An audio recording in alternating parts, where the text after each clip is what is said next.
Welcome to our in-person and online recorded service for July 25th. And our title for today's service is Celebrating Our UU Tradition of Shared Ministry. And I'm going to be actually building from the last two Sunday services that we had. July 11th, the Covenant groups put together a fabulous service with the sharings of silver linings that they found in the quarantine time.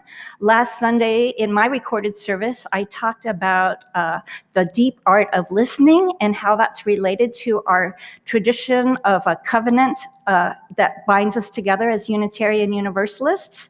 In that message, I shared a contemporary version of the covenant that was shared on the Mayflower that came, that Mayflower, called the Mayflower Compact, a contemporary version by a Covenant UU scholar, Alice Blair Wesley. And just this week in the mail, I got from the UUA, now that our General Assembly is over, a new book called Unlocking the Power of Covenant. And it's a report by our UUA's Commission on Appraisal that they do every few years. And so we're on a timely theme, a very central theme for us as Unitarian Universalists. And there's a little bit of an expanded contemporary version of that Mayflower Covenant by Alice Blair Wesley. So I'm going to share that version with you today as our opening words. Though our knowledge is incomplete, our truth partial, and our love uneven, from our own experience and from the witness of our faith tradition, we believe that new light is ever waiting to break through individual hearts and minds to illumine the ways of humankind, that there is mutual strength in willing cooperation, and that the bonds of love keep open the gates of freedom. Therefore, we pledge to walk together in the ways of truth and affection as best we know them now, or may learn them in the days to come, that we and our children may be fulfilled and that we may speak to the world with words and actions of peace and goodwill.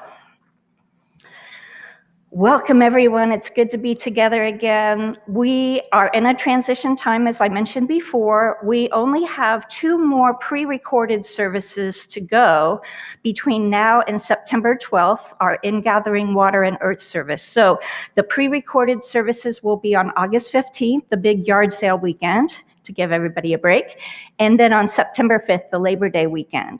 So we're really glad that you're here. We want to encourage everyone to go at your own pace in terms of wearing masks and social distancing and be sensitive to one another's preferences during this transition time.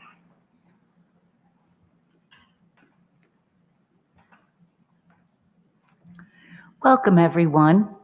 On behalf of the entire congregation, I welcome you to the Unitarian Universalist Church of the Shenandoah Valley. I am Diane Collette, your worship associate for today's service. We gather together with our doubts as well as our convictions, with our fears and our hopes, with our failures and our aspirations, with our sorrows and our joys. Whether you are joining us today for the first time or you've been a member or a friend for many years, we are glad you are here.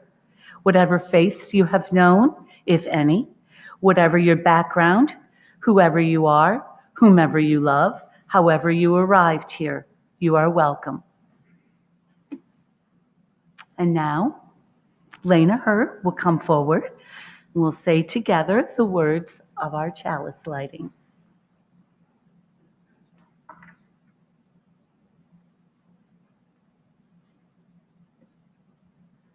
In the light of truth and the warmth of love, we gather to seek, to sustain, and to share. And I invite you now to join us in saying our covenant. Love is the spirit of this church. The quest for truth is its sacrament. To dwell together in peace, to seek the truth in freedom, and to help our neighbor. To these ends we covenant one with another.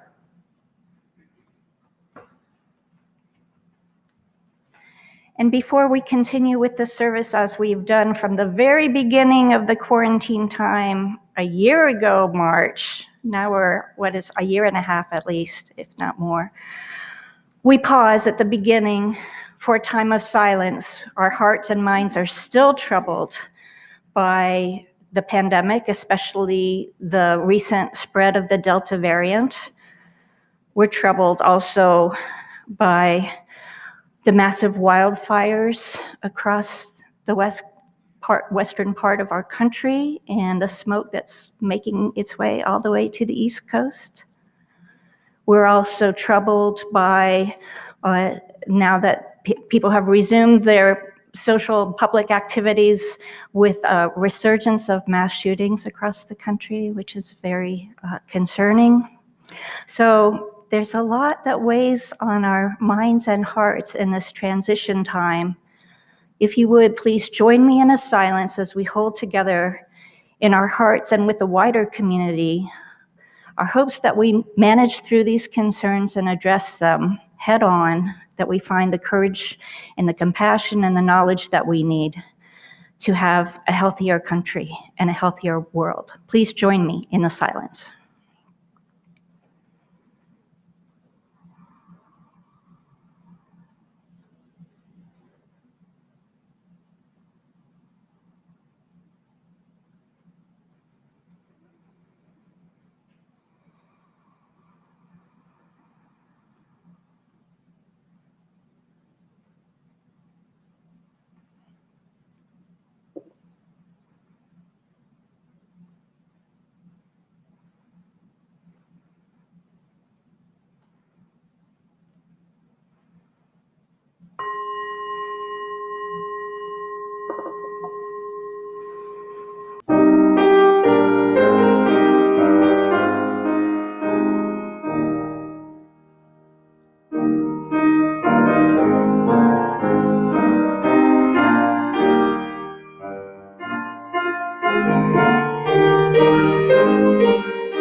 What began as 36 years ago with 2 retired school teachers in a basement has grown into an organization offering classes in reading and writing, basic math and computer skills, English and citizenship.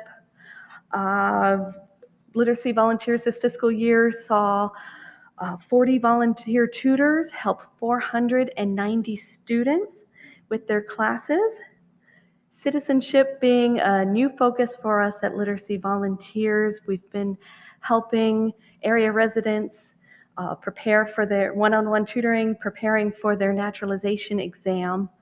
In March, we partnered up with Just Neighbors, which is a legal nonprofit that helps and provides law services for low-income immigrants, refugees, and asylum seekers. This has allowed us to expand on the assistance that we are able to provide in our office for those that need it. We have, as of today, I'm happy to say, a 100% success rate for our students passing their citizenship test. And also, we're very proud to have welcomed 22 new United States citizens into our organization this year. Our office is a small staff of only 4 people, so really, truly, it is the dedicated team of our volunteer tutors who make everything that we do possible. If you're interested in volunteering for us, you're welcome to fill out an application online or call our office. I've left behind contact information with Reverend Kane for anyone who might need it. We offer tutor training. You do not need a teacher certificate or an education degree in order to help us out at Literacy Volunteers, just a desire and willingness to help out your friends and neighbors. So thank you again for having me, and thank you again for all of your generous support today. Support the Share the Plate local organization recipients all month long.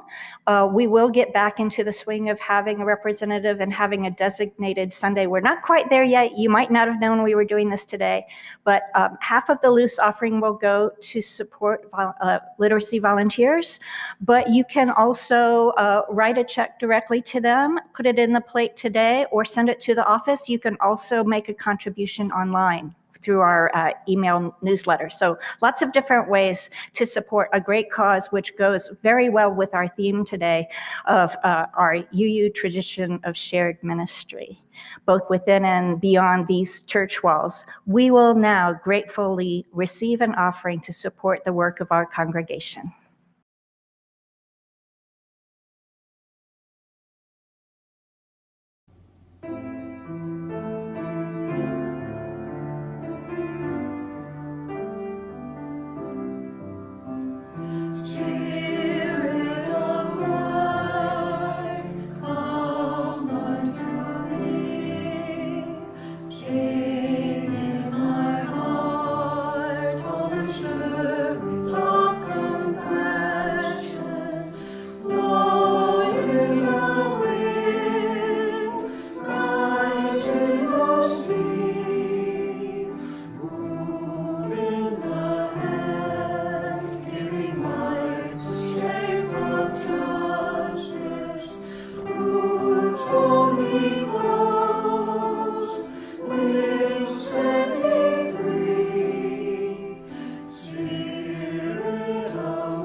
The words for reflection. In her online blog called Brain Pickings, writer Maria Popova introduces the setting in which the dancer Martha Graham first shared words that have become inspirational for people in many walks of life. The story goes that dancer and choreographer Agnes DeMille was lamenting to fellow dancer Martha Graham over the commercial success of her choreography for the musical Oklahoma. In 1943, the musical became an overnight sensation and ran for a record-setting 2,212 performances. DeMille felt that this work of hers was, quote, only fairly good, and did not truly deserve all the accolades it received. Martha said very quietly, "There is a vitality, a life force, an energy, a quickening that is translated through you into action And because there is only one of you in all of time, this expression is unique. And if you block it, it will never exist through any other medium, and it will be lost. The world will not have it. It is not your business to determine how good it is, nor how valuable, nor how it compares to other expressions. It is your business to keep yours clearly and directly, to keep the channel open. You do not even have to believe in yourself or your work. You have to keep yourself open and aware to the urges that motivate you. Keep the channel open.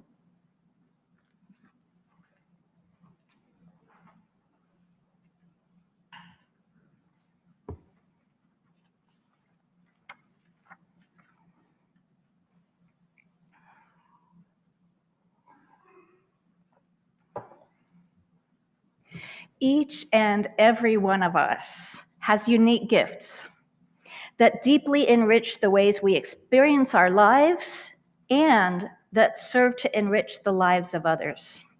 When we talk about our unique gifts, we're not just talking about those things that come naturally to us.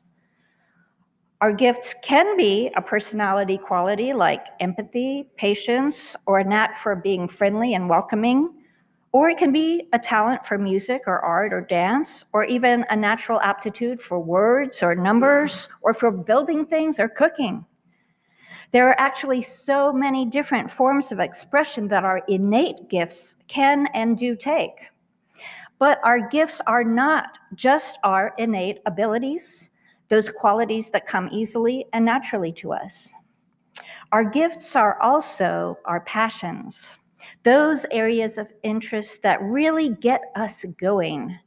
We don't have to have a natural aptitude for something to become highly interested and committed to it. Our passions motivate us. Believe it or not, even our deepest life challenges and wounds can become part of our unique gifts. As you come to terms with and overcome the specific challenges in your life, oftentimes we get them, so to speak, from our families of origin. You are then in a position to understand and assist others. When you first find a way to heal from life's wounds, physical or emotional, or to overcome them to the degree that you're no longer defined by them, you are also in a position to understand and assist others, even without your even knowing it, sometimes. When we are talking about shared ministry, we are talking about the ways in which life calls us to grow and to fulfill our unique potentials in some creative form. And when I use the word creative here, I don't necessarily mean artistic talent or skill, because whenever we make anything or engage in any action of any kind, we are being creative to a certain extent. As humans, we can't help but be creative, actually. Even if we try to do something in exactly the same way as before, like a robot can do, it never actually happens that way with us humans. There is always an unknown element in the mix for us. Our unique gifts calls us to grow as people, but they also call us to share our gifts with others in some way, no matter how small or large. This is the kind of creative life energy that Martha Graham was talking about with her friend, Agnes DeMille. And for Unitarian Universalists, the practice of our faith encourages us to recognize and nurture our gifts to share with the world. And we do this in a community of faith. Our UU community of faith supports and nurtures us to be the best we can be, to grow into our full potential as individuals, and to take action together around our values. As Unitarian Universalists, we celebrate an interdependent web of life in which we are all a part, and we each have a part to play, a part based on our unique gifts to share. When we say, as Unitarian Universalists, that we have a covenant tradition as distinct from a creedal tradition, we are saying that the source of our religious authority and guidance comes not from a creed or a doctrine or even a predominant scripture, but rather the shared wisdom and knowledge and practice of our being in community together over time. Rather than a hierarchical organizational structure with the scriptures and clergy carrying ultimate authority, our UU covenant tradition, those promises that we make to and with one another based on our shared values, is the foundation of what we call our congregational polity. Now, the word polity here is similar to the term of governance or the concept of governance, and it means the ways that decisions are made and where authority lies in our particular faith tradition. Congregational polity, as distinct from Presbyterian, Episcopal, or Catholic polity, is the UU tradition of implementing a democratic process to include and listen to all voices and points of view among us. Making decisions together as a democratic process is just one way that we share our gifts with one another, and one way we create together a shared ministry. From our earliest times as Unitarians and Universalists in American history, our faith has called us as individuals and communities to actions of conscience and service to others. We have a rich history of social contributions to American society made by Unitarians or Universalists living their faith through their life's work, whether it's by vocation or avocation. I could do a very long series of sermons lifting up the contributions of all these folks. So I'm just going to say a few names to kind of cover the range a little bit here. From John Adams to Charles Darwin, from Susan B. Anthony to Clara Barton, a nurse who founded the Red Cross.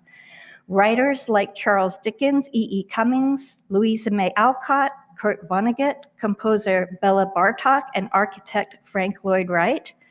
We even have a modern-day superhero in the lot, Christopher Reeves, the real-life Superman. And to top that one, a British computer scientist named Tim Berners-Lee, anyone know that name? Actually invented the World Wide Web. Unitarian Universalist.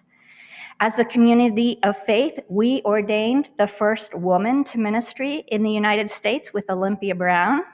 Much later, we helped to spearhead the Supreme Court case that legalized marriage equality. During the civil rights era, our minister and lay people marched with Dr. King in Selma and many other places. And much more recently, we provided sanctuary for protesters with the Black Lives Matter movement in Minneapolis, St. Paul, after the killing of George Floyd. But you don't have to become famous or be a social activist on the front lines to do shared ministry as a Unitarian Universalist. Literally everything we do as a community, as members of this community, is a shared ministry. Volunteers within the church, whether they are leaders or members of task groups, along with all kinds of volunteering in the larger community, for sure is part of our shared ministry. Every group you are a part of is a shared ministry, and even attending any of our events is a shared ministry. The annual yard sale coming up and our annual auctions are definitely a big time shared ministry with lots of folks involved. And of course, there's always our beloved UU coffee hour. That's shared ministry too. Beyond our church home, we join with others in the larger community. We join with others, those of other faiths and other backgrounds, to build a better society for us all. We put into practice the UU values we hold dear, and we keep growing in wisdom, knowledge, compassion, and justice. We will be using the language of shared ministry more often here at church in the coming months, but I want to close my message today with some words by the late UU minister, Gordon McKeeman, who at one time served this congregation among many other congregations. Ministry is all that we do together. Ministry is that quality of being in community that affirms human dignity, beckons forth hidden possibilities, invites us into deeper, more constant, reverent relationships, and carries forward our heritage of hope and liberation. Ministry is what we do together as we celebrate the triumphs of the human spirit, miracles of birth and life, wonders of devotion and sacrifice. But ministry is what we do together with one another also, in terror and torment, in grief, in misery and pain, enabling us in the presence of death to say yes to life.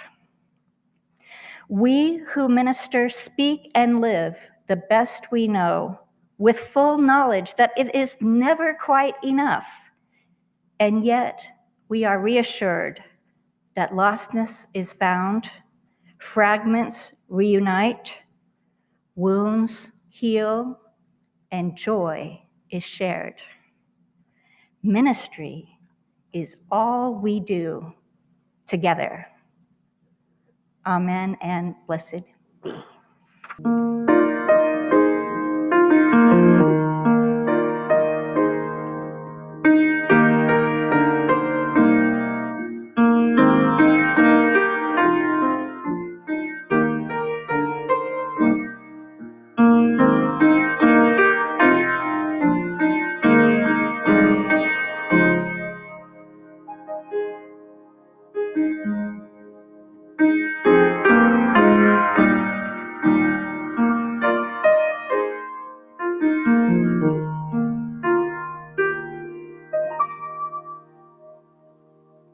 As Lena Hurt comes forward to extinguish the flame, let us say together from here in our homes the words of extinguishing the chalice.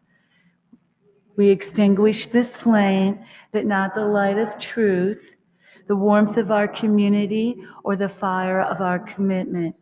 These we carry in our hearts until we meet again. The purpose of this church is to encourage all who gather to grow more generous in spirit and in action. We hope you will consider making an offering after today's service through our webpage, uushenandoah.org. This will allow us to exercise the generosity of spirit for this self-supporting church and its many ministries, which continue while we are not able to be physically together. We invite you to join our church community at noon at our virtual post-service gathering for joys and concerns, followed by our coffee hour conversations in smaller breakout groups. The Zoom link is found in your UU CSV email. Thank you for joining us today.